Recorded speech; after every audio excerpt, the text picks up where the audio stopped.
Good morning. The Shir Rambam for Wednesday, Ches Tevis, Sefer Avodah Hilchos Temidin Umusafin, Perek Vav Zayin and Ches. And Rambam Perek Zayin talks about the mitzvah of Ktsiras Ha'omer. Towards the end of Perek Zayin, the Rambam brings down the laws of the famous mitzvahs of Ktsiras Ha'omer. And it continues into Perek Ches, also to the Shir, the various components of the mitzvah of Ktsiras Ha'omer, and also the laws of Shvus. Before we continue the Shir, I'd like to bring out an interesting point.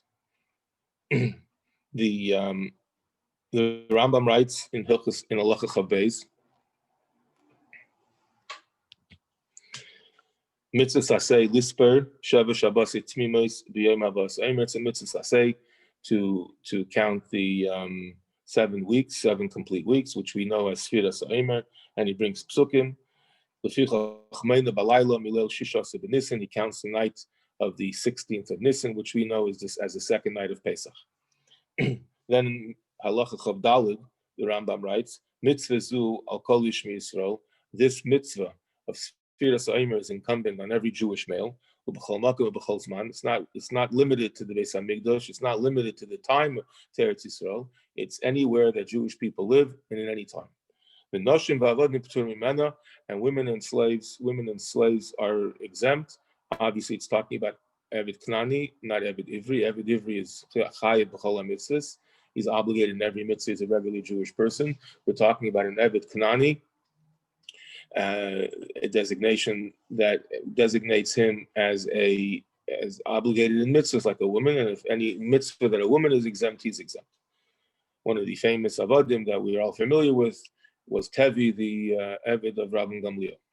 Okay, so the obvious explanation of why Noshim and Avodim are exempt from this mitzvah, as all of us could guess or could realize, because Sfiras Ha'omer is a mitzvah, a positive mitzvah, shazman grama.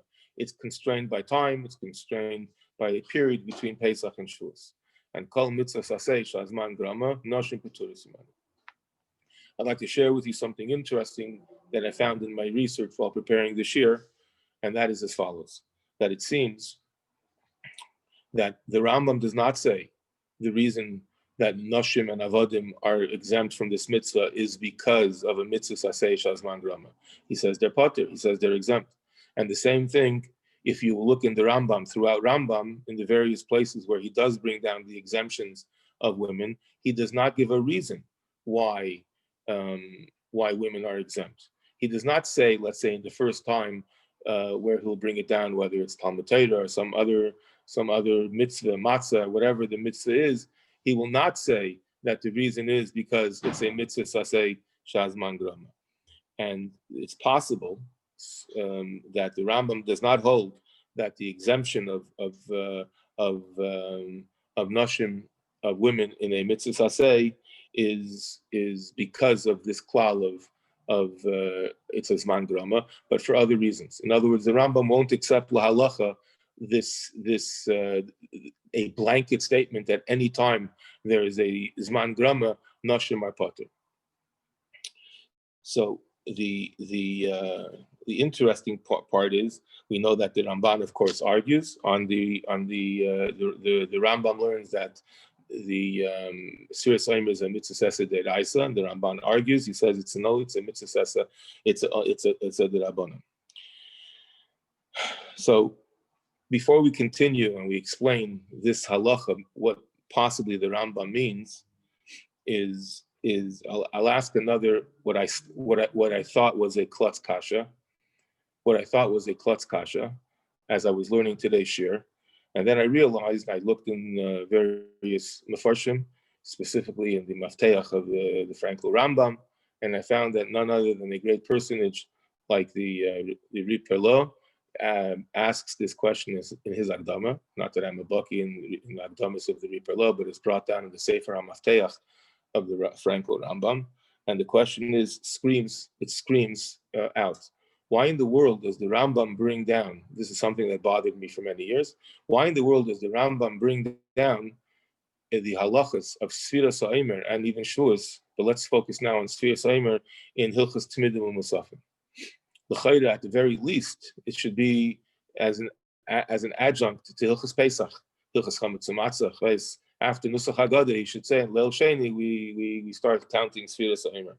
Why in the world, in the middle of Sefer Avodah, which deals specifically with Karbanis in the Beis HaMikdash, which deals with specifically in halachas that are related to Karbanis of the Beis HaMikdash, does the Rambam bring down a very relevant and timely halacha of Sfiras HaOmer, which is applicable even till today, at a time when Temidin Umusafin do not exist anymore.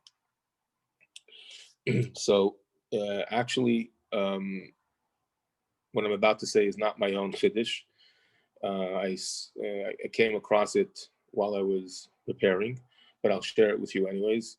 And the possibility is as follows: that when we're talking about mitzvahs that we have to accomplish, or we have to do in a certain time, there's a beautiful way to place the question: why? What is that? What is the obligation, or what defines that obligation when it comes to time? When we have to do a mitzvah related to time, what comes first? Does the time cause the mitzvah, or does the mitzvah cause the time? For example, Yom Kippur. Does the Torah want that that there should be a day of fasting and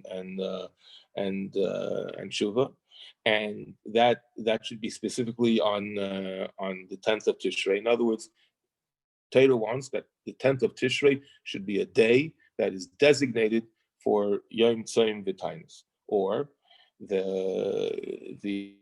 I'm sorry, excuse me, I'll say it better. The fact that we need to, that the Torah wants basically a day of Tzom and Tainus. As a byproduct, the Torah placed that Yom Tzom V'Tainus, for whatever reason, on the 10th of Tishrei. Or the 10th of Tishrei itself demands that it's a Yom Tainus. In other words, does the chiyuv come before the zman, or does the zman create the chiyuv? Same thing, for example, shofar. Let's say, does the Torah want that we should blow shofar, and it found an appropriate time to blow shofar at the beginning of the year, for the first of Tishrei, but not that the shofar needs the first of Tishrei, or first of Tishrei, whatever, which we call Rosh Hashanah month, so to speak. It demands a mitzvah of shofar, and we can go on and on and on. So in other words, in short, is the obligation to do the mitzvah. That is what the Torah wants, and the date is a side condition. That's night's dadi. Or do we say that no, that the day itself needs the mitzvah? So, for example, now we could see that basically, if we take the first position, that the Torah basically wanted the second way, that the Torah wanted that the first way, excuse me, that the Torah wanted that there should be a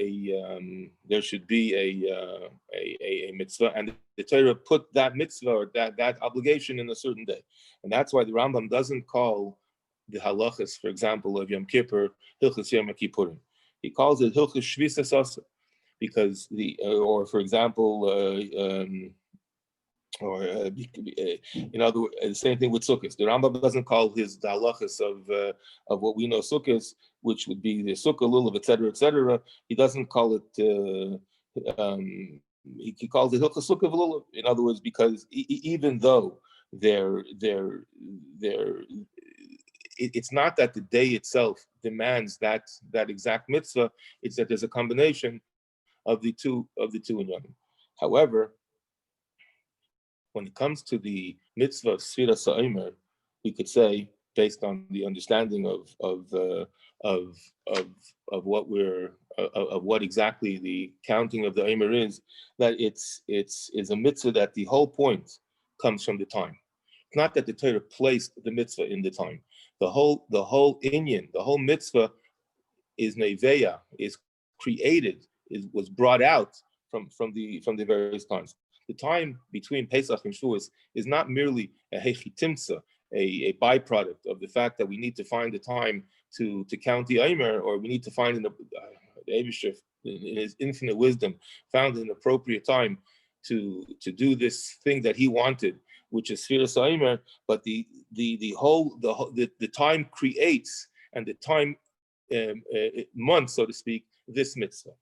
So therefore, now we can understand why, in at least in theory, the Rambam doesn't place the halachas of Sfiras Eimer and even Shavuos, because as we know, especially based on how the Rebbe learns the understanding of what Shavuos is. Shavuos is not a day of the calendar. Shavuos is the 50th day of Eimer, and therefore the Rambam cannot place these two halachas, the halachas of Sfiras Eimer and the halachas of Shavuos, in together with other similar types of Yomim Tovim, Shofar, Sukkah, Lulav, and Chametz and Matzah, because they're Shayna be'etzem Mehusa.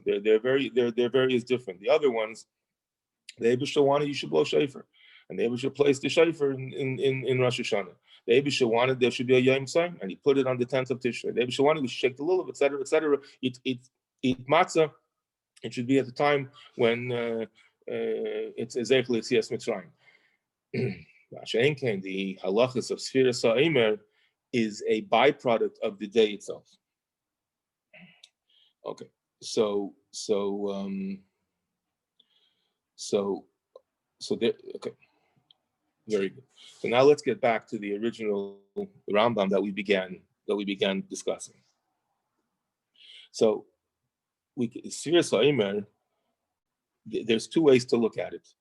That the Zman, the Hagbala, the limitation of time of Sfiras Eimer is, again, the Eibishter said we need to put it into a certain time, and therefore we're going to put it between Pesach and Shavuos, and therefore the Zman is not the essence of the mitzvah, so to speak. The Zman is a mizgera, so to speak, for the mitzvah. There's a mitzvah of Sfiras Eimer, and we put it, the Torah put it between Pesach and Shavuos. But that's not our understanding of Sfiras Eimer. Our understanding of Sfiras Eimer is that it's a chelik mehusi of the mitzvah itself. The mitzvah itself is the Zman. The mitzvah itself is what happens between Pesach and Shavuos, is what happens after the Sfiras Eimer. In other words, it doesn't say that the only time we could do the mitzvah is between Pesach and Shavuos, because that's what the Eibishter wanted. No. It's magdir the Maisa mitzvah. No, it creates the action of the mitzvah. The action of the mitzvah can only take place in that time. So therefore, it doesn't have to be that when the Rambam says l'gabe Sfiras Eimer, that the reason that women are exempt from the mitzvah of Sfiras Eimer because it's a mitzvah aseh shazman grama, that would indicate that there's two separate inyanim. There's a mitzvah and there's a zman. There's a mitzvah and there's a zman, and we know that women cannot be, so to speak, confined to do something in a specific time, like the Rambam Rights, they have more important things to do. So there is another reason, that the reason women are exempt is not because the mitzvah just has man grama. The Rambam doesn't say why. I want to emphasize that. I'm not trying to explain the reason why Sfiras Eimer is exempt. That the Rambam learns it out from various sources, I guess. But he doesn't say that it's because the mitzvah has man grama. By the way, just to say, this is not my own shot. There's a sefer called Gachal Yesh, and he explains this barichas.